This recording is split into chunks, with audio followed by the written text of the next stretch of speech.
arestado ng Dasmariñas City Police Station ang isang regional most wanted person sa isinugwang operasyon sa Dasmariñas, Cavite. Ang suspect ay matagal nang pinaghahanap ng mga otoridad dahil sa kasong 2 counts of illegal recruitment. Ang kabuuan ng balita ay hatid ni Patrolwoman Richelle May Urbano.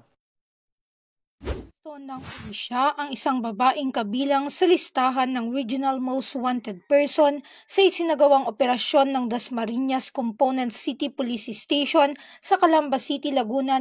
Kinilala ng mga otoridad ang suspect bilang si alias Karen, residente ng Dasmariñas City, Cavite. Naaresto ang suspect sa bisa ng warrant of arrest para sa 2 counts of illegal recruitment.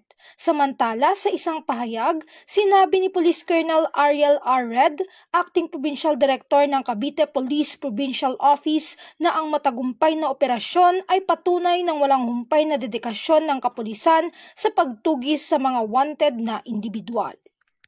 Mula dito sa PRO Calabarzon, ako ang inyong Police News Network Correspondent, Patrolwoman Rizal May Urbano, alagad ng batas, tagataguyod ng balitang pulis.